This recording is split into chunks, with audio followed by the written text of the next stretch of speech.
Today I want to talk about prmesub credit cards. Or is it subprime? What is it? Is it subprime credit cards or prmesub? Prmesub. I'll be right back.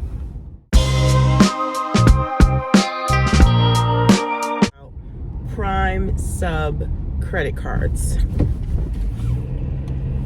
Prmesub credit cards are credit cards that they market to people with bad credit, low credit score. These cards have a low, they give you a low balance, or a low, not balance, it's allotment. What is it called? They let you charge a small amount. Oh my God, are you kidding? Limit. You have a small limit. It could be as low as $300 to $500 in some cases. These cards also very high interest rate. I think in the neighborhood of 30%. These cards, believe it or not, they charge an annual fee. So let's say, okay, let's do this scenario. You receive one of these cards, and when you get the card, and I know this because I had one. When you get the card, they take the annual fee off the top. So you have to pay that.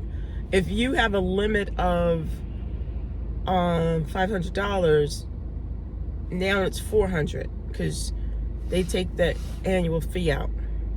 And then they have all kinds of other fees put in. Now they'll let you go over your credit limit a little. They'll let you go a little over, but they're going to charge you a fee for that.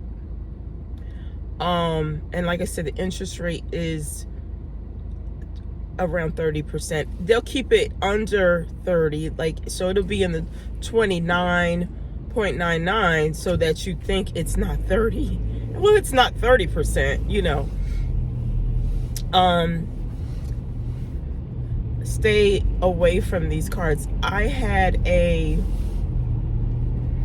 it's not a Capital One, it's called Credit One card. Some years ago, I may have even had two.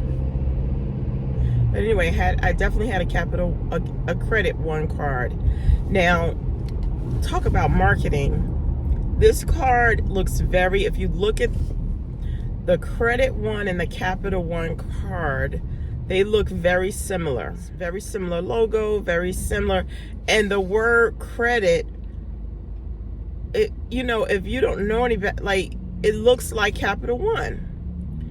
So anyway, I got suckered in to one of these cards, and you immediately, it's not worth it. It's not worth it because go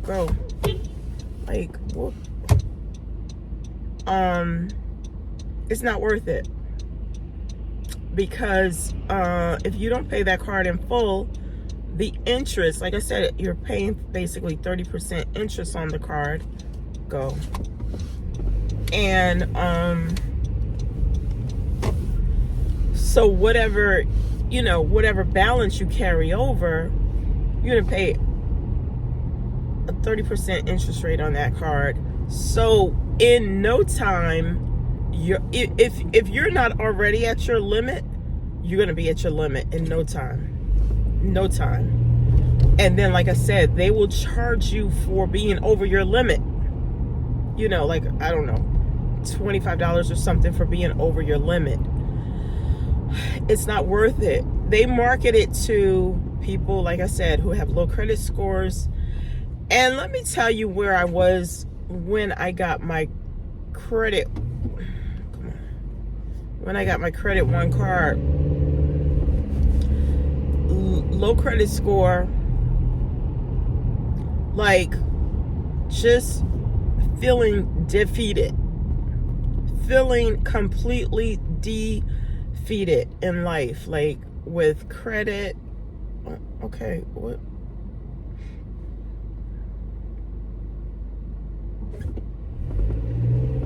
Okay, feeling very defeated in life, feeling very,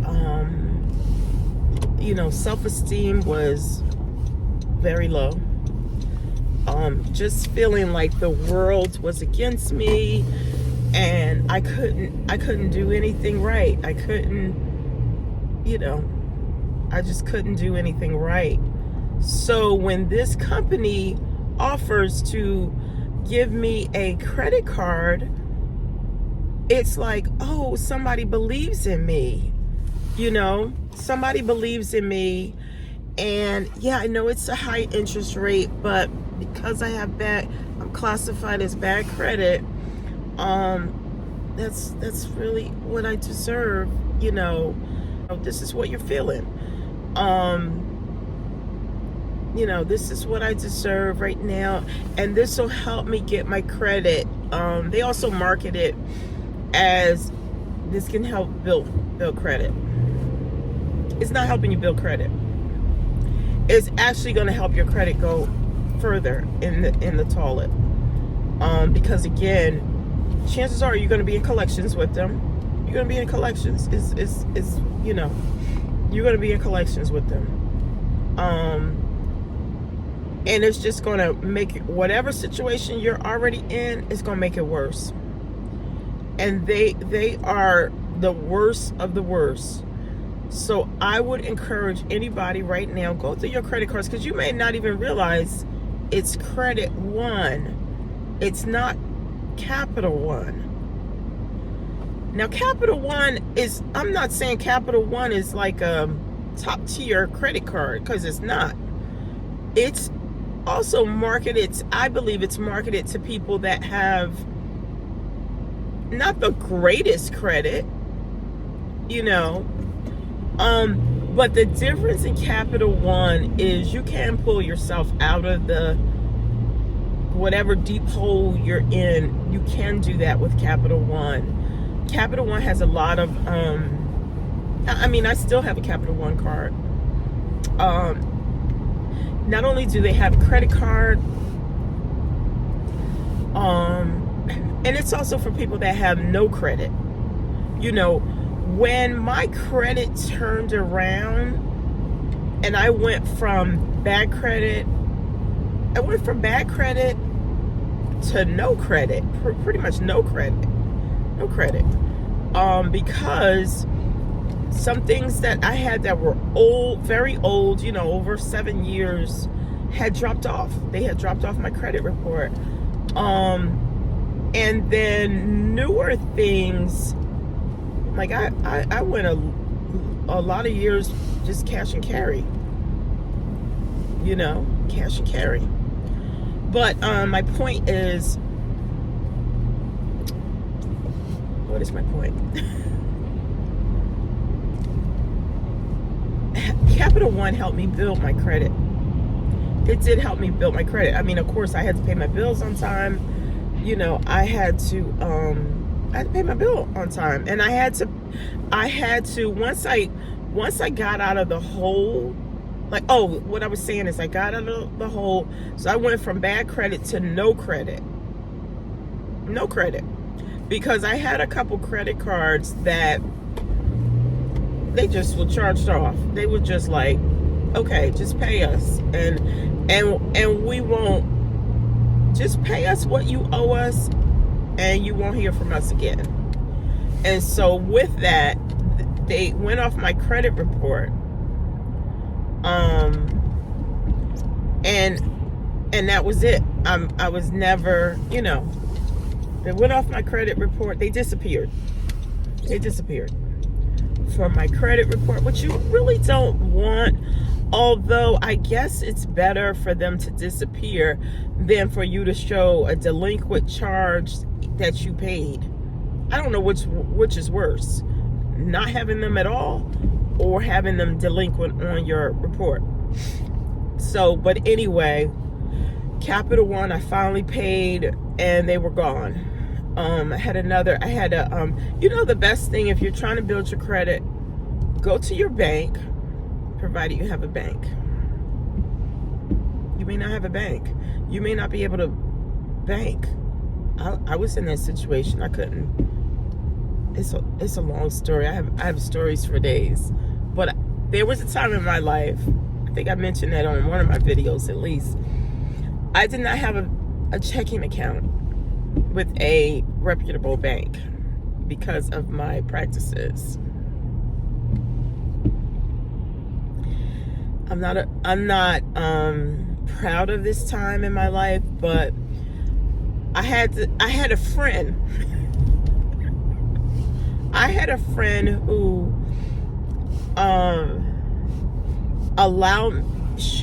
what did she do? She knew people at this credit union. And it was like a small, very small local credit union. So I was able to get an account with them, and that's how I would cash checks and whatnot. But outside that, I didn't have a reputable bank. It took me a while to build back, you know, where I could get a reputable bank to trust me. Because I was doing some shady stuff. I was doing shady stuff that I shouldn't have been doing.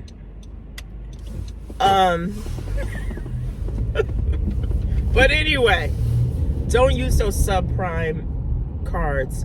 Every time you take out a credit card, first of all, look at the interest rate. Now I know sometimes we're so desperate. We're just like, oh, I gotta pay this, you know, or you know, and so we're so desperate that we just go ahead, we take out, you know, these loans, and the next thing you know, we are stuck like Chuck.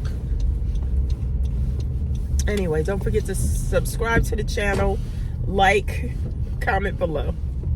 Have a good one.